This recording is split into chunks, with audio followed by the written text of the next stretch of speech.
Il est 7 heures du matin, et un air de techno cambodgienne envahit brutalement notre chambre.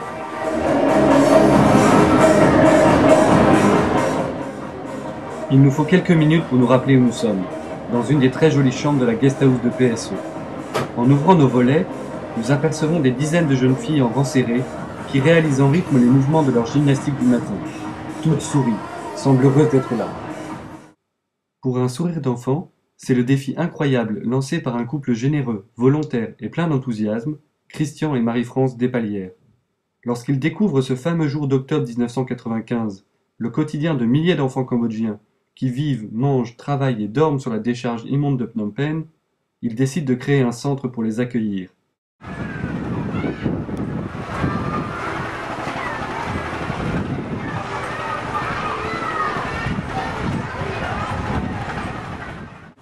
Cette paillote est le premier bâtiment construit par PSE. Tous les matins, à 6h30, depuis presque 10 ans, l'association y sert plusieurs centaines de repas. À 2 pas de la décharge, ce lieu est comme un havre de paix où les enfants qui ne sont pas encore scolarisés peuvent se laver, se reposer et être soignés.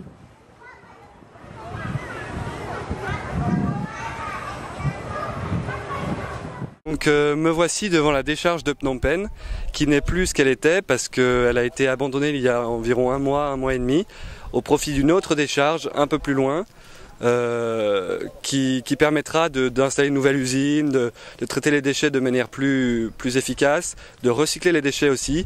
Là, sur cette décharge-là, il est prévu plutôt de faire une centrale biomasse de production d'électricité ou de gaz. Autrefois, ici, il faut imaginer quelque chose d'un peu plus grand, avec beaucoup plus de gens qui travaillent toute la journée, toute la nuit, des enfants essentiellement, dont PSU s'occupe, mais aujourd'hui beaucoup moins de gens travaillent. La nouvelle décharge étant située à une dizaine de kilomètres, près des Killing Fields, et ce qui pose d'ailleurs des sérieux problèmes de travail pour les gens qui travaillaient ici et dont le revenu principal était effectivement de travailler sur la décharge. Sachant que la nouvelle décharge qui est tenue par les Japonais est donc fermée au public et bien sûr beaucoup plus productive. Alors la question qui se pose, c'est est-ce qu'il fallait finalement fermer cette décharge, enlever les emplois qu'il y avait dessus et éradiquer une certaine misère en réalité, ou alors est-ce que il fallait quand même perpétuer un certain nombre de petites activités ici, même si à terme l'idée c'est quand même d'avoir une décharge beaucoup plus respectueuse de l'environnement et beaucoup plus respectueuse de la condition humaine. Mais retour au centre pour plus d'explications. En quelques années, le centre est devenu une entreprise considérable, où sont accueillis chaque jour des milliers d'enfants qui viennent étudier ou apprendre un métier et ainsi sortir de la misère. Les orphelines et les jeunes filles en danger dans leur famille sont même hébergés.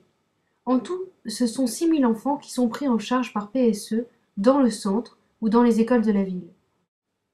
11 formations professionnelles, de la coiffure à la mécanique, en passant par la pâtisserie, le secrétariat, l'hôtellerie, la restauration, la couture, permettent aux jeunes de se former avec des enseignants de qualité et de trouver un emploi, notamment dans le secteur touristique en plein essor au Cambodge. Je suis avec Savanala, qui travaille pour PSE, qui est un guide de PSE, qui fait ses études en droit et qui en fait parle un excellent français et qui vient de la décharge. Donc il va nous expliquer un petit peu son histoire et puis la vie de chiffonnier sur la décharge quand on est enfant. Merci. Tout d'abord, je veux dire, je suis très content parce que maintenant ma vie est changée grâce à PSE. Et donc, alors, je vais raconter mes histoires quand j'étais petite ici. Et à cette époque, j'étais un chiffonnier et tous les jours, j'allais à la décharge, non seulement moi-même, mais aussi avec mes parents, mes frères et mes sœurs. On va tous ensemble pour trouver quelque chose pour vendre, pour avoir de l'argent. Si si on ne fait pas comme ça, on n'a pas la possibilité de vivre dans cette société. Parce que, comme tu vois, on vient de sortir la régime de Pol Pot. Donc, on n'a rien à faire, on n'a rien à manger. Et aussi, mes parents, ils n'ont pas la possibilité de m'envoyer à l'école publique. Donc, alors, je dois essayer de trouver l'argent pour supporter ma famille.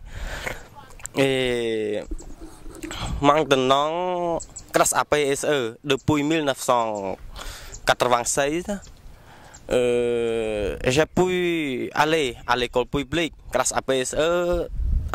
Avant, c'est PSE qui me supportait, qui me aidait pour aller à l'école. Et maintenant, je suis étudiant en droit de deuxième année à l'université royale de droit et des sciences économiques qui se trouve dans Phnom Penh. Et comme je dis déjà, grâce à PSE, ma vie est changée. Je peux parler la langue étrangère comme le français et l'anglais. Et je peux continuer mes études à l'université. S'il n'y a pas PSE, peut-être maintenant, je suis toujours sur la décharge. Donc, grâce à PSE, ma vie est changée.